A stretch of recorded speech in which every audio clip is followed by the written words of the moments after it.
Okay,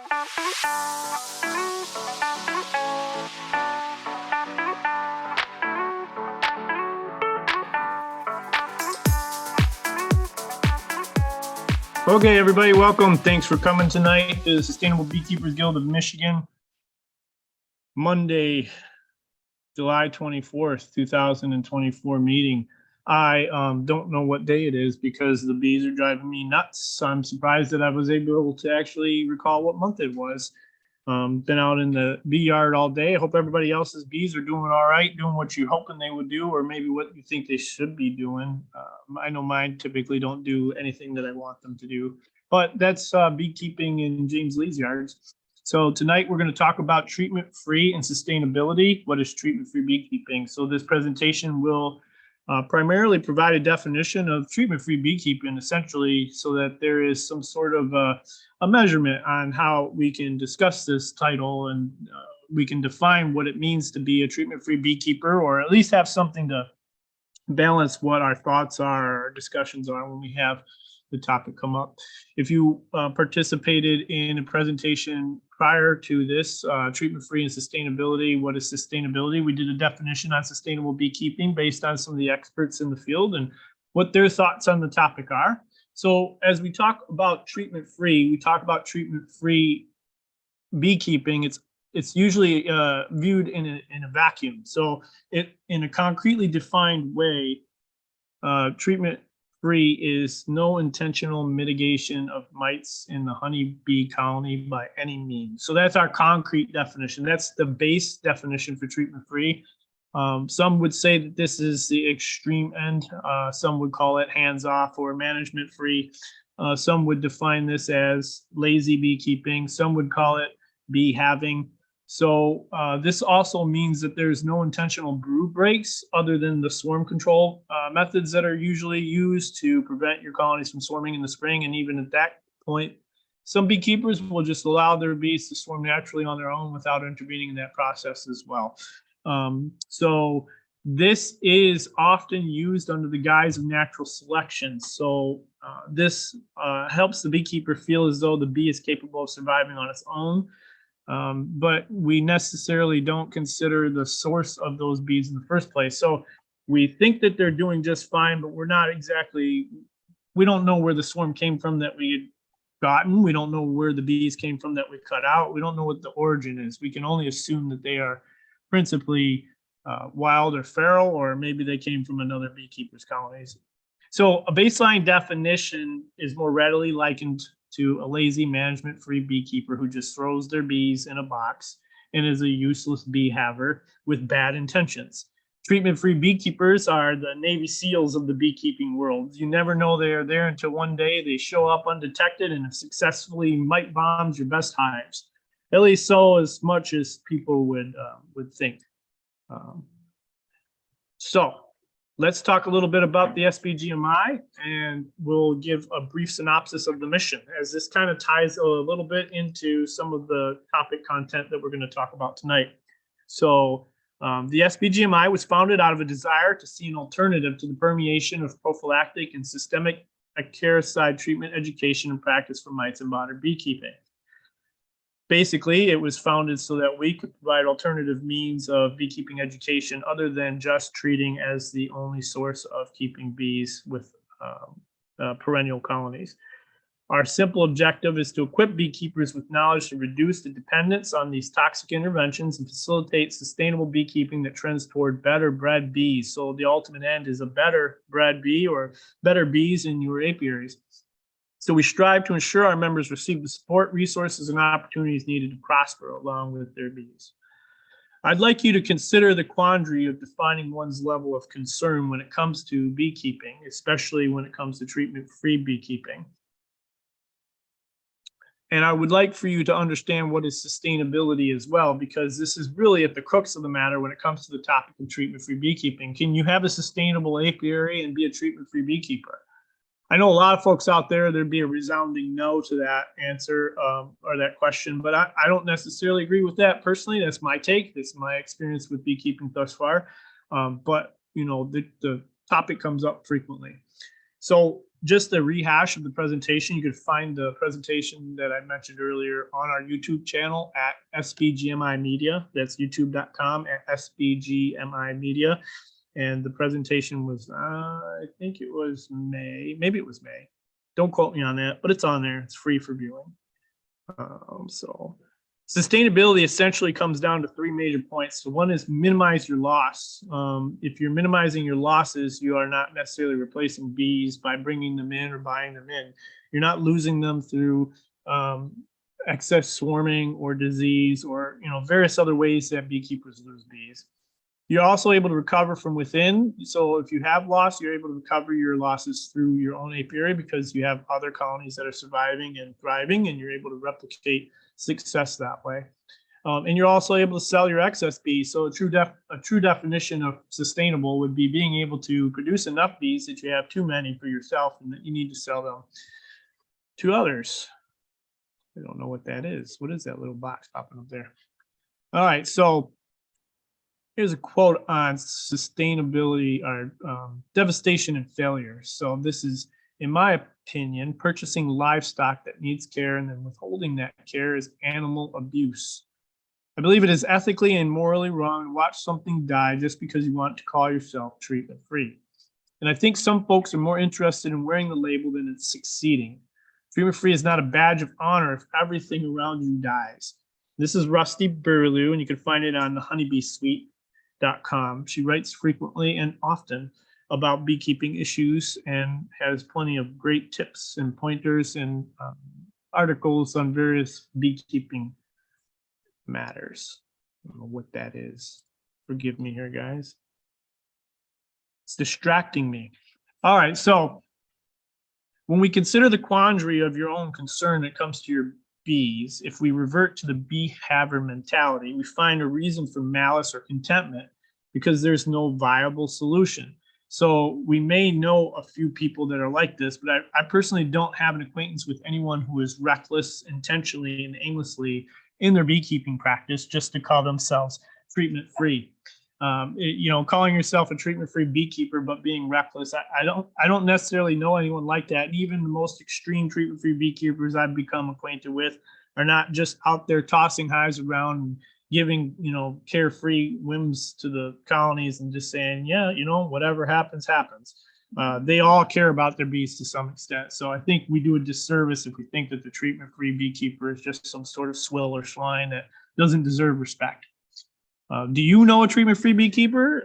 If you do, are they keeping bees with reckless abandon but find pride even when they are unsuccessful? I mean, if you have an unsuccessful treatment-free beekeeper who's proud of that, there should be some level of concern. But regardless, I don't know anybody who just says, oh, well, whatever.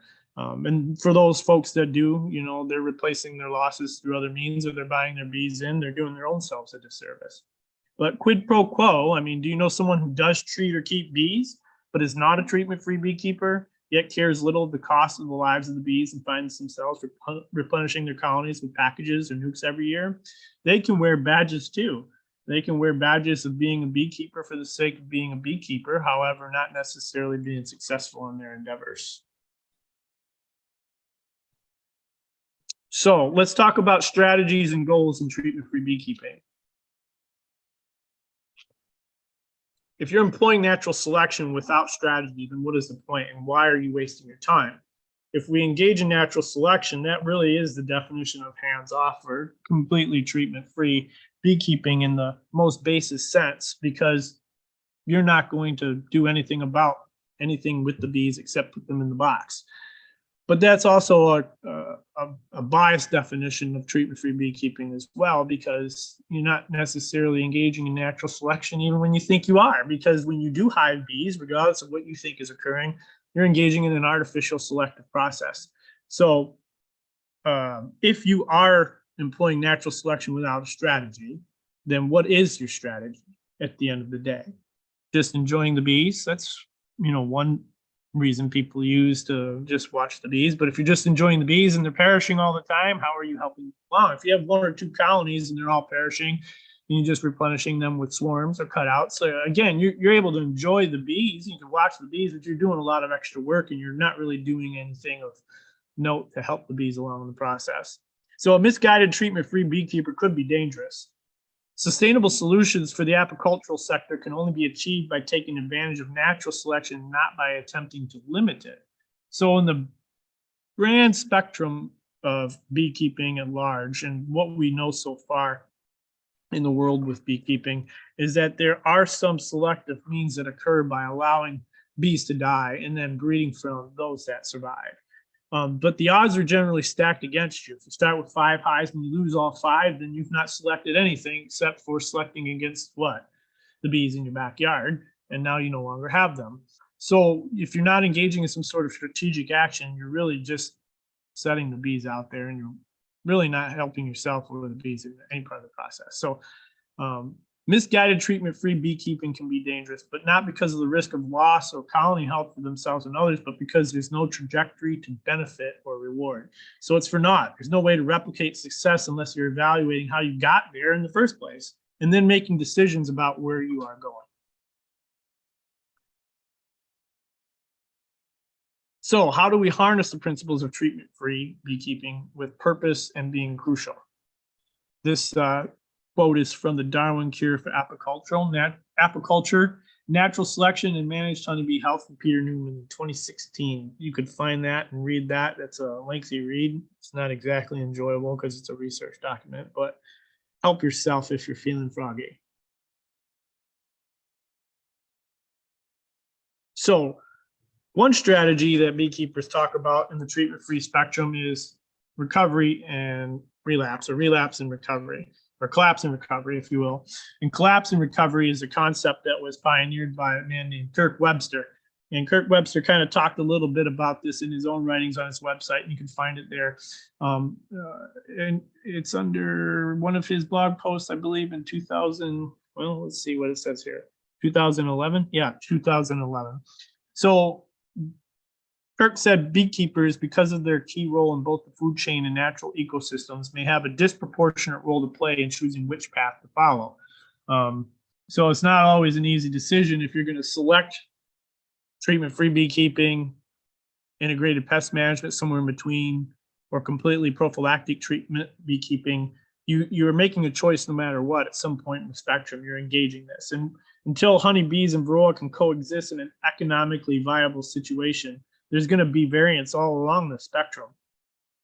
So if the mite disappeared as the pest altogether and took on the role as friend, ally, and mentor, doing most of our selection work at little or no expense and pointing clearly to the places where our practices are misguided or poorly adapted, we're going to have to deal with the varroa mite in some circumstance. But if there was no varroa mite, there'd be a whole other lot of issues that affect our beekeeping practice and the survival of our bees, because before varroa, there were other issues plaguing the honeybee.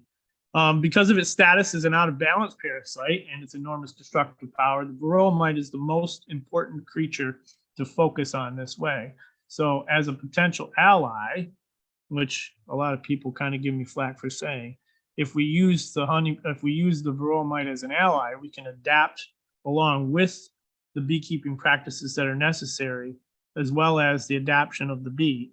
So we've got to work kind of in tandem, all three, if you will, to have harmony. But the varroa mite frequently tips the scale in its favor more often than we'd like.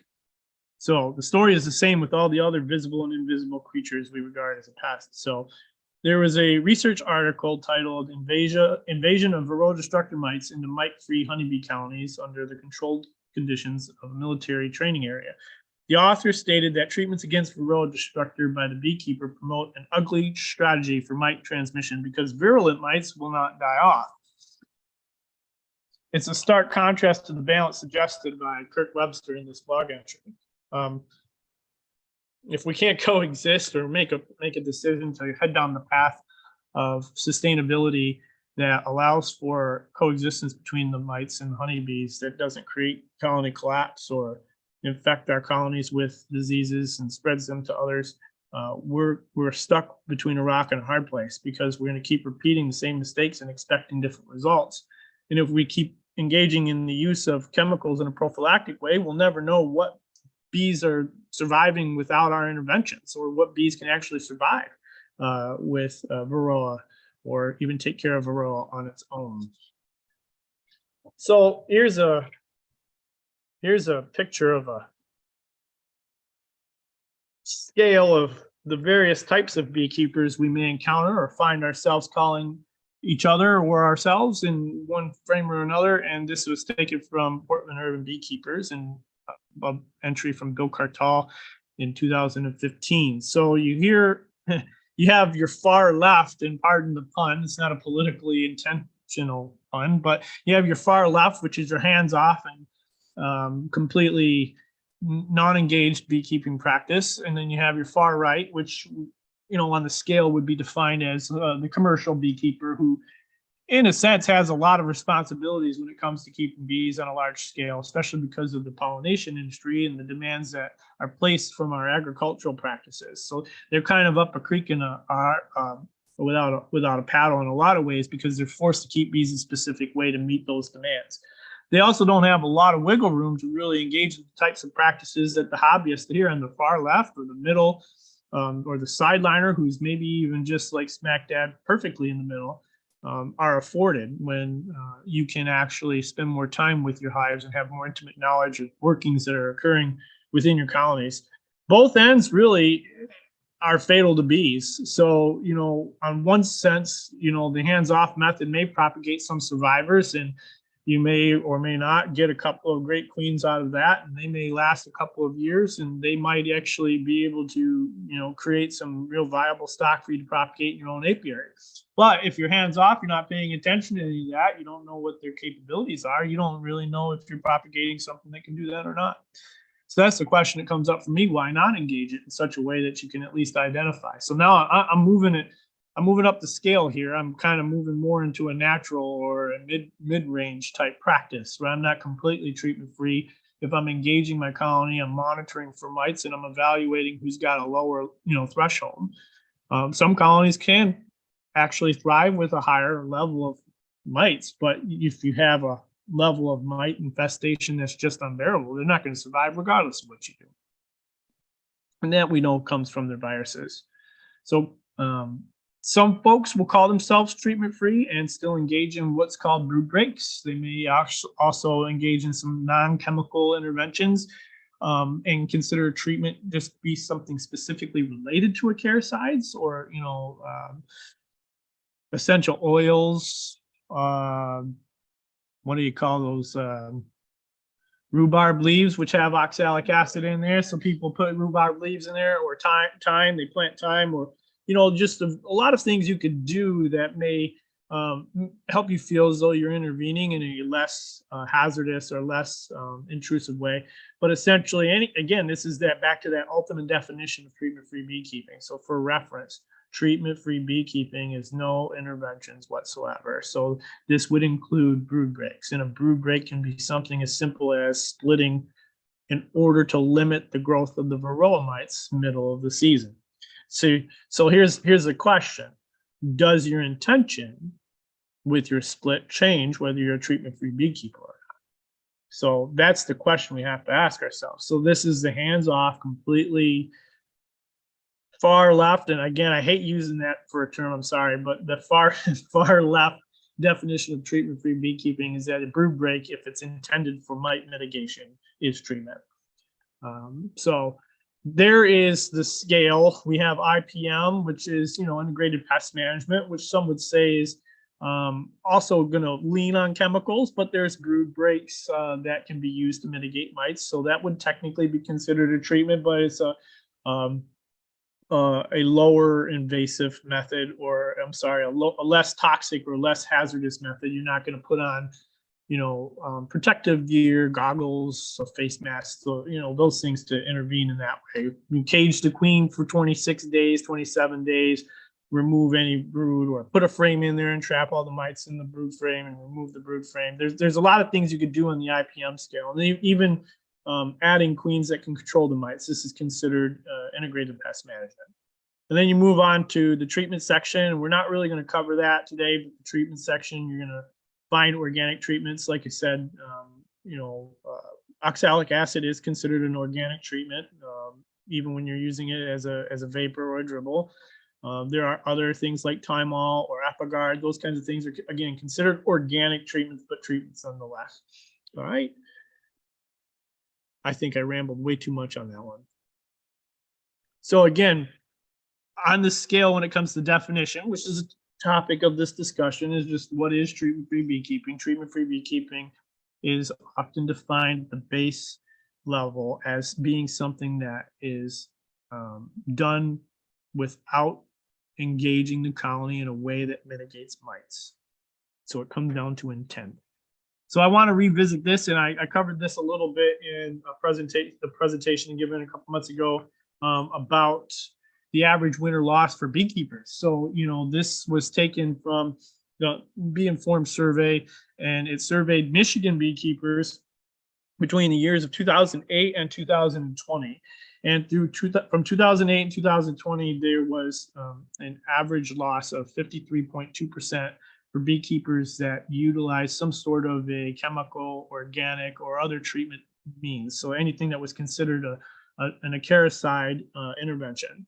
And then those that did not use any of those selected products. Now, this is a little bit skewed. It doesn't necessarily define the beekeeper as a treatment-free beekeeper, because those that did not use the selected products in the 54.4% range were folks that did not use chemicals in their interventions. And there could be a whole myriad of other things. But it does show that the differences between the two were very nominal throughout that time range for Michigan beekeepers, and the losses were very similar. And so this begs a question for the beekeeper. Like, if I'm looking at these two different statistics and I'm saying, well, if I do this and treat and I get the same result as somebody that doesn't treat, I'm spending money on treatments, or I'm doing something that could be hazardous to my personal health. Why would I do that at all? So treatment-free is really relative. And I want people to understand this as I explain the nuances it's related to sustainability. Because if you are a treatment-free beekeeper and you are engaging in a practice that promotes sustainability, what differentiates you between the other side, if you will, if there's sides, but we're left and right definition again, sticky politics between beekeeper camps. If you have more colonies than you intend to keep, okay, this is a facet of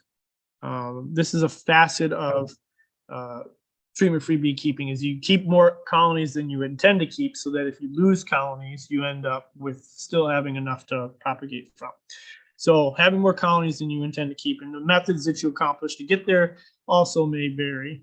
You're raising queens, which is something else that treatment-free beekeepers do, just like regular beekeepers or IBM beekeepers or organic beekeepers. Everybody raises queens to some extent. If you do a split, you're technically raising a queen, but again, methods and mileage vary. You're also creating nucleus colonies, and you're wintering them. So you're backing yourself up by having an extra colony to sustain any loss. You're also having bees to cover those losses that you can sell and share and give to others. So if you're doing that in a treatment-free method and you're doing it sustainably, does this make you a bee haver, right? That's the question. Does this make you an irresponsible beekeeper? How do we define what's successful or not just because you're treating or not treating? If you're replicating the same results as those around you are keeping bees in, and I don't think that there's really a stark contrast, is there?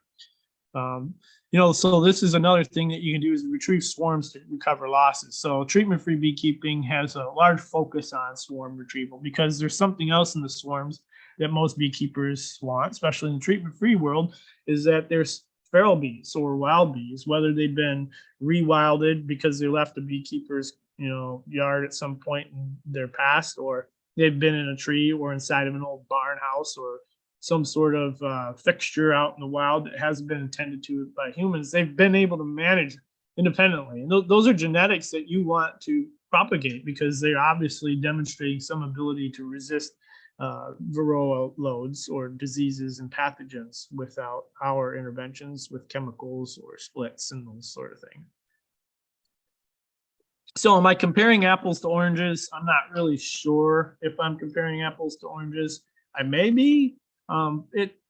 I've been accused of doing so, but for me, in my personal experience, and again, that's also relative, my personal experience, you can keep bees successfully if you work your tail off, even if you're not treating in some sort of fashion. Um, you can breed survivor stock from the bees that successfully wintered, but you're also working really hard because you're not just keeping one or two colonies and doing this successfully. You are actually keeping more colonies than you can probably manage, and you're able to breed from the losers. But if you're only doing the winners, I'm sorry, you're able to breed from the winners and not have to worry about the losers. But if you're only keeping 1 to 5 colonies, you're running a really big risk, and it's playing roulette at the end of the day. So just some highlights regarding treatment free in the broader spectrum in the science world, and bees that have been bred with resistance, bees that are known to be able to exist without varroicides or acaricides. So the role of selective breeding in this article mentioned on the screen, a derived honeybee stock confers resistance to Varroa destructor and associated viral transmission. So these bees were trialed alongside standard commercial stocks known as Poline for the last 20 years. 20 years in the USDA apiaries, they were breeding this commercial line in order to be provided to commercial beekeepers to reduce their dependence on acaricides. So this is obviously a need for everybody. It's not just something that some person who just wants to put bees in a box came up with this wild idea and they don't want to use acaricides. We all have our various reasons. However, the Poline exists strictly for the fact that they want to demonstrate an ability to provide a bee that can resist varroa mites without these various interventions. They were able to demonstrate a 60% survival compared to the 26% survival standard in just general honeybee stocks, commercial stocks. These colonies were also bred for varroa resistance and showed lower levels of 3 major viruses. So you have deformed wing virus A and B, and chronic bee paralysis virus, and I imagine a whole host of other bee paralysis viruses. So the mite-resistant bees were more than twice as likely to survive the winter. So they had a standard, the standard honeybees experienced high losses unless there was extensive chemical miticide treatment. So they had to be treated. So the mites are becoming increasingly resistant to the chemical treatments, and it's a ticking time bomb. And this is from Dr. O'Shea Weller, who is on the study that's referenced here. The viruses are clearly important, but we need to take a step back and be rigorous in delivering the best practical outcomes, because if you control the mites, you automatically control for the viruses that they transmit. But you're also removing that selective pressure, if you will. That's probably a whole other talk in itself that I'm not qualified to give. So scale versus odds, right? So scale versus odds. In this study regarding natural selection and selective breeding and the evolution of resistance of honeybees, the pan-mitic mating structure of honeybees prevents local natural selection for resistance. So because resistant genes disperse in neighboring populations at a higher rate, or rate higher or equal to the local rate of recruitment of these genes by selection. So basically, if you had 50 colonies and they were all resistant and you just let them run their course, the mating structure of honeybees is going to result in a dilution of those genetics that you're looking for. So those genetics, while they're initially, especially if you bring in your own stock and you start with great bees and you're doing such a fine job, you could lose that through the dilution of bees around you. So how many generations, even in the second and third outcross, as they call it, a queen mates with drones, you've lost so much of that genetic material. And even in the first outcross, which, the queen that you raise from your great stock, she goes out and mates with all these various drones, those genetics are going to get diluted as well. So from a treatment-free perspective, it's a great idea, but I also have concerns with, well, I've raised a great queen, but 3 years later, she's back to having a significantly high mite load because she's mated with other drones and, from colonies in the area that are brought in from commercial stock that's not resistant. So we just keep replicating this circular dilemma where we're shooting ourselves in the foot, essentially. Selection by breeding can increase the level of resistance of colonies and so increase the proportion of resistant colonies in the population as a whole. So when this proportion is high enough, beekeepers can stop chemical treatment and natural selection can proceed. But if we never start somewhere, we'll never get to that point, right? If we don't start trying to weigh the odds in our favor, we'll never be at a point where there's enough saturation of resistant bees in an area, drone congregation area, to kind of outweigh those um, um, commercial stocks and non-resistant stocks. It's not just commercial stocks; it's just generally bees from queen produce or bee producers, packing producers. Those bees are not necessarily being raised to be resistant to mites. So the ultimate goal of making European and North American honeybees resistant against Varroa, it is within reach. And this is a quote from the article. Once the resistance level is past the threshold where it becomes profitable for apiculturists to stop chemical treatments of the mite, natural selection can proceed to make European and North American honeybees fully Varroa resistant. So what does that mean? That means that almost all beekeepers in the United States have to be using resistant stock in order for this to be a sustainable solution. So we can throw our hands up and we can say, well, that's a tall order. What's the point? That's a waste of time. I don't have the time, the resources to convince all these beekeepers to use resistant stock. Or we could start one by one convincing one another and sharing with each other and creating breeding co-ops and identifying the stock that should be selected for and sharing that with each other again and kind of influencing these areas. But as it says in this final quote here on the page, that until there's enough bees to provide to the market, there's not going to be a demand. So you have to have enough to satisfy the demand. And even if there was demand in the United States, the supply is severely lacking. So I would like to mention, if you know who John Harbaugh is, and if you've followed the Sustainable Beekeepers Guild at any point during this last year, we've talked often of Dr. John Harbaugh, and he is credited with identifying Varroa sensitive hygiene or suppressed mite resistance some 40 years ago, and just unselected colonies that he was evaluating for resistance to the Varroa mite as it made its appearance in the U.S. He's able to raise VSH bees with only 40 colonies. And so he's, largely influencing the mating population around his apiary or apiaries. So if you're doing that with just 40 colonies, and then, he's kind of got a cheat code because he's using instrumental insemination, and he's taking his drone stock and he's making new queens with those highly resistant drones. He is creating a circumstance that benefits him and the bees around him. Some study indicates that closed breeding populations improve the odds significantly, but you must avoid bottlenecking by having diversity. So that's kind of where, and I'm going to probably get off on a hobby horse here, so I don't want to do it for too long. But that's where having the open diversity in a hobbyist situation where you have neighbors kind of helps you. Because you're going to have an influx of genetic diversity. So even if you are getting diluted, let's say you have, Joe Bob Tumbleweed's your neighbor, and he just brings package bees in all the time, and those drones are not exactly the kind of drones you want mating with your queens. If you have more drones than he does, your odds are stacked more so in your favor, right? So, the Gotland bees, if you look up the Gotland bees and the experiment on the island of Gotland, you'll see that they demonstrated resistance to mites and transmitted viruses, even though they weren't necessarily hygienic or VSH. They didn't start out with hygienic stock, but they went on to demonstrate the ability to resist Varroa for many years. But the problem there was they lacked diversity. It was an island kind of scenario. They were closed off to new genetics, and there was no purposeful breeding of other resistant stocks. So they just kind of languished and they faltered. And these are often held up as a great example of why treatment-free is awful, and it's a bad idea and a bad experiment because the Gotland bees are all dying. Well, the Gotland bees are dying because they don't have any diversity. So this is a good case for the necessity of open mating, which also is something else that Dr. John Harbaugh talks about in his research, is that and his presentation for the SBGMI, if you look on our YouTube channel, is that open mating is actually your friend when it comes to that.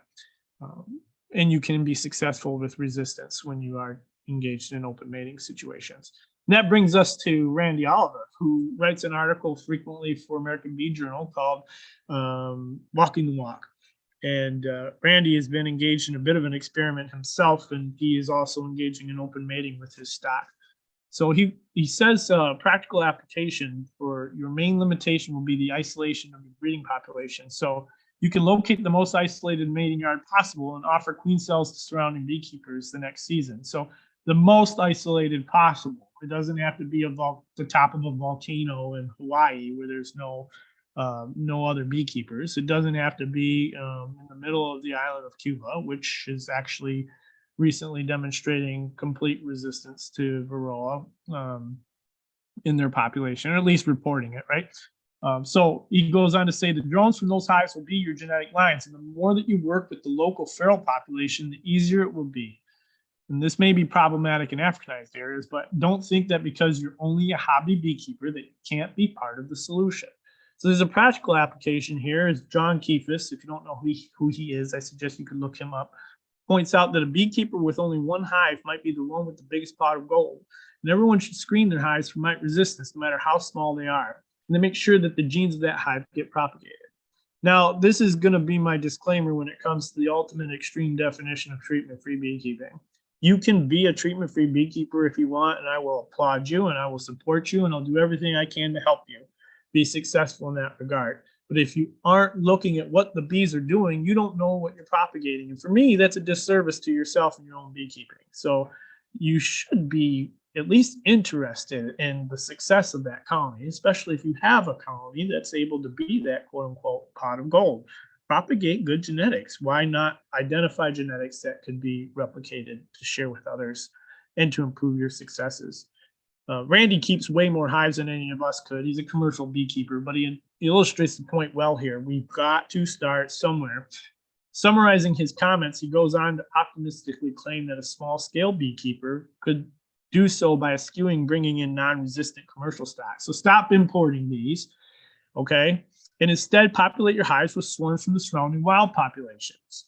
The beekeeper could then retain only colonies that were amenable for beekeeping, such as being gentle and productive. Call the queens of those that were not, and rare replacement queens from the good ones. So if you're bringing in feral swarms or even importing good stock or vetted stock that you know is able to resist Varroa, you're going to be looking for their ability to do so. And then you're going to be removing queens from the equation that aren't doing so. So Mr. Oliver also wrote that he recently realized that he was inadvertently kicking a proportion of potentially resistant colonies out of his program. So, he would do his first mite wash assessment in June or July and then go ahead and treat any colony with more than one mite. Okay, one mite, like that's less than 1% infestation. So he's treating his colony because they have more than one mite. And he goes on to state that the result may have been that he was missing the opportunity to select for resistant breeder stock, because he now has evidence from his own beekeeping operations that reveal that some of these colonies were bringing the mite counts back down on their own. The bees were managing the Varroa. So even those resistant but rejected colonies still wind up producing drones for next year's matings. So the moral of the story is if you ain't looking, you won't see it, right? And if you just kind of let them do their own thing, you might say, oh yeah, that colony survived for 13 years. I don't know how many times it's swarmed, but you don't know anything about the colony, and you don't know how it's influencing the rest of your operation. But if you just got one hive that survives, perennially for 13 years, and that's all you want, that's fine. But for me, I want to know how I can continue to propagate that so I can continue to keep bees as treatment-free as possible, because I don't want to treat. I don't like treating. So this is a slide from Randy's presentation at the American Beekeeping Federation earlier this year. He talked about just having too many low mite colonies to track, which is interesting because, in 2017, almost 6 years now, they've been doing this. He gradually demonstrates that his operation started from, identifying 0% of his colonies being resistant to, almost 20%, maybe more. I'd say that's pretty significant, right? If you have too many mite-free colonies to track. Or I'm sorry, mite-resistant colonies. This is Terj Rennerstein. So if you're interested in researching this and, on the topic of treatment-free beekeeping, his story is pretty interesting, very unique, and it's actually really encouraging, because Turge kind of went up against the system, if you will. He decided that he was going to develop a line of resistant bees, um, utilizing what we now know as VSH. And he started from scratch after losing almost all of his bees in 1995 when Varroa affected his beekeeping in Norway. Um, so this information is found in an article from Dr. Melissa Audie, and the name of the article is down there on the screen. You can look that up, and if you don't have access to it, you can always send me an email. I'd be happy to send that on to you. But she received a $1 million grant from the government of Norway, and that was kind of in the news. I believe that was last year, to study Turge's bees. He's currently downsized from to 250 colonies in 2020, but he started from around 400 when he engaged in population breeding, or line breeding as the literature used to call it.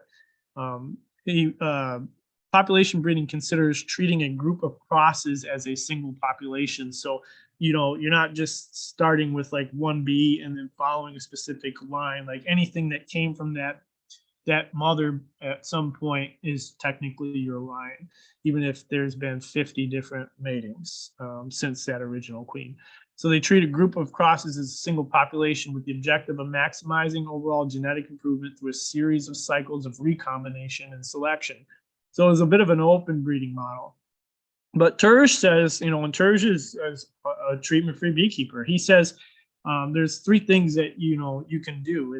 One is you can count mites, and that you should do this at the beginning of any breeding attempt. So if you're going to propagate, your bees that survived the winter last year, count your mites, see what they're doing, get a baseline, evaluate just like how they are doing. Even if they're keeping a 5% infestation, but they're still surviving perennially, you're knowing when the levels are going to change and intervention might be necessary, or maybe you need to call.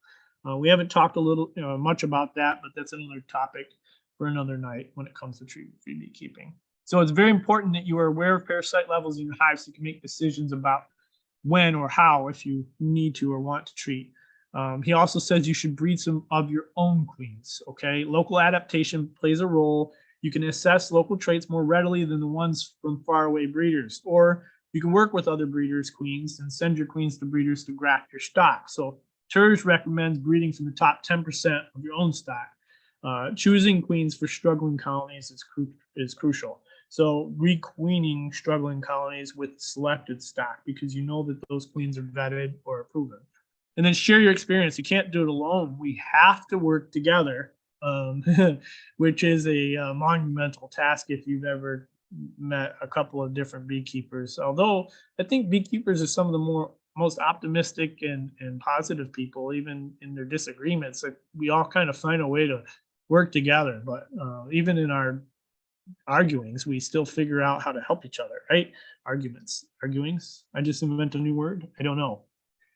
So yeah, we can't do it alone. We have to work together. And the failing population of the bees in Gotland in a closed system are a salient example of the need for diversity and the collective efforts of many contributing parts. So there's always something more to learn. You can reach out to other clubs, start clubs, speaking to other beekeepers about treatment-free beekeeping or resistance breeding, they're crucial. But of utmost importance is cooperation or ability to cooperate. What happened? What I do?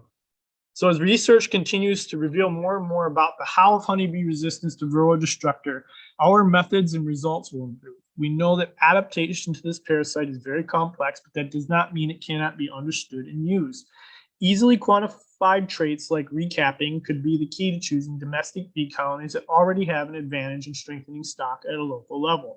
So research has just recently confirmed this to some extent repeatedly the last couple of years, that colonies that are resistant to Varroa all have a similar demonstration of recapping or uncapping characteristics. So if you are seeing that in your colonies, it's not disease related or pest related, odds are is that it's related to the honeybees identifying Varroa infestation and doing something about it. And that's stock that you want to propagate from. So there will be no one super bee, Turge says, that will solve the world's parasite problems, but individual beekeepers and communities, both apicultural and scientific, working together just might. I can hold out hope for that. I'll probably die before I see the result of it, but that doesn't mean that I'm not going to try. That's my resolve. Is that your resolve? If it's not, I mean, why not? If we can better succeed as beekeepers and keep bees without worrying about mites, I mean, who doesn't want to do that? So how can you contribute? All right. So you can begin with proven stock, right? If you don't have stock that, is demonstrating resistance or the ability to exist treatment free, find somebody that is doing it, verify it, vet it, begin with some proven stock. Have surviving maternal lines. So identify your queens, take notes. You want to record who the colonies are that can manage Varroa on their own. Just like Randy Oliver mentions, he was washing, and treating when there was one mite, and that doesn't mean that the colony is not resistant. It just means that he doesn't know that it was resistant because he went ahead and treated it. And until he stopped doing that, he wasn't able to identify whose resistant colonies were. And that goes back to Dr. John Harbaugh some 40 years ago. He'd take a bunch of packaged bees and shaking them out and then looking for the ones that could survive against Varroa and discovering suppressed mite resistance. The genetic material was in the bees the whole entire time. We just had to find it, identify it, and propagate it, just like we do with gentleness and honey production and all the various other things that we like to see in our honeybee queens. You breed from survivors and make increase. And then you use your findings to make future selections. So can I be a treatment-free beekeeper and do these things with the intentions of dealing with the mites? I think so. I think that if you say that you can't be a treatment-free beekeeper if your intent is to deal with mites in some form or fashion, even if it's requeening your stock, that would disqualify me.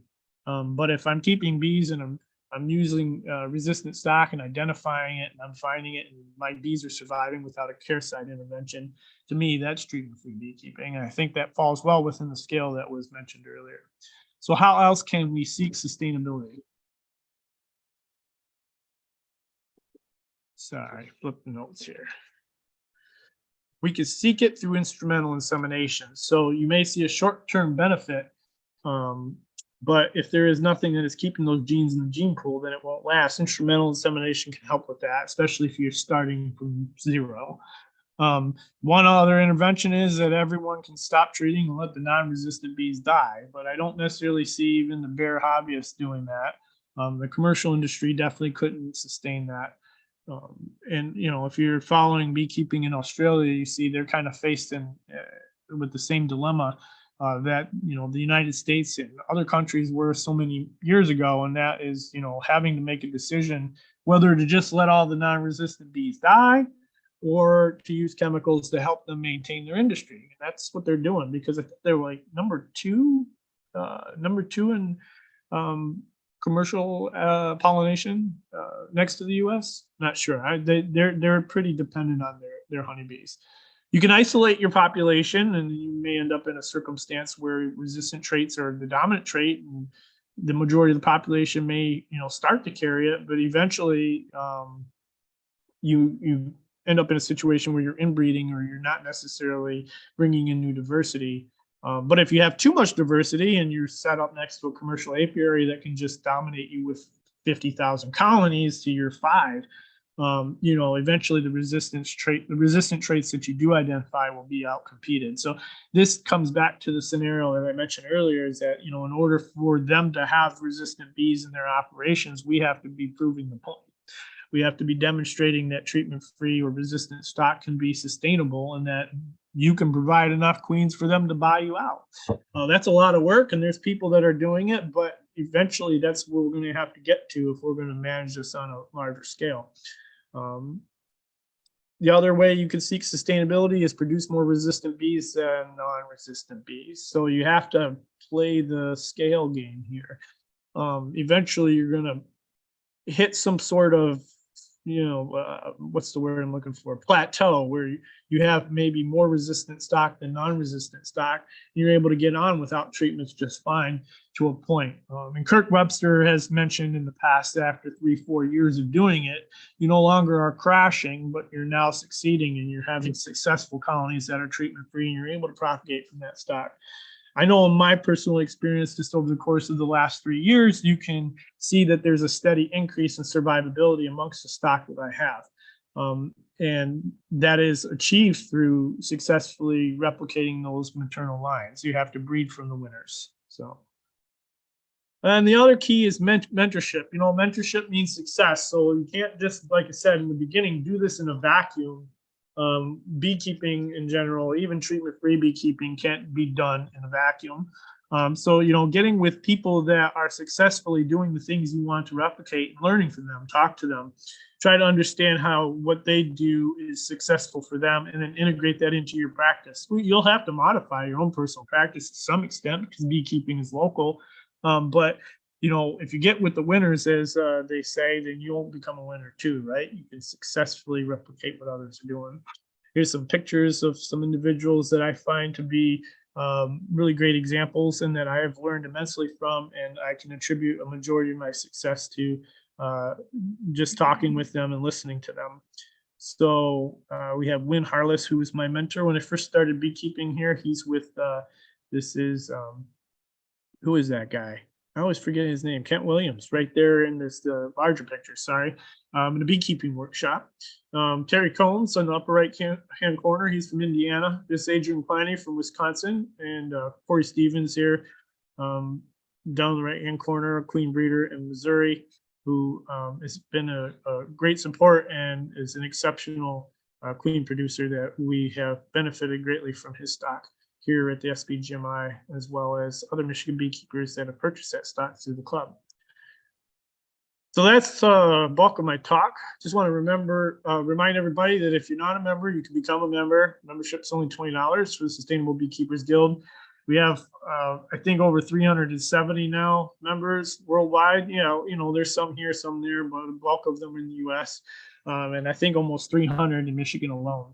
So everybody's getting on board, and we're hoping that you will too, to make better bees and better beekeepers. We do have 7 board members. I want to remind everybody that we're not just a treatment-free club. We're not a treatment-free club at all, but 4 of which are not treatment-free beekeepers on the 7 board members present. We have actually, this is outdated information, so I should have updated this. We have about 1,300 members on our Facebook group from all disciplines of beekeeping. Our virtual winter conference last year registered this year over 200 attendees, and we have another one coming up in February of next year. So if you're interested in that, mark your calendars and subscribe to the newsletter for updates. We also have videos, free videos, many great speakers on our social outlets through the Facebook group and the SBGMI media on YouTube. So to summarize, beekeeping in general is about coexistence. We all come from various disciplines, but we're all beekeepers, be it natural, conventional, organic, or treatment-free. We don't have to exist in a vacuum on any one of these points, and everybody can learn from one another, regardless of your discipline. I don't repudiate treaters.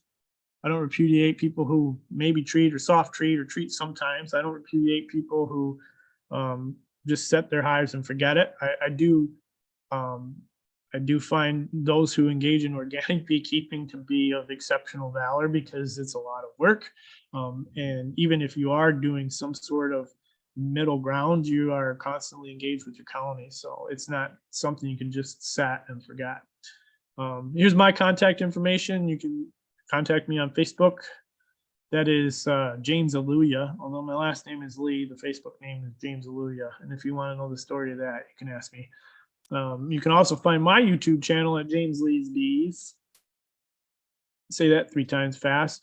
And this is my email. You can best get a hold of me. It's the one I check the most anyways. mobiledetroit@gmail.com.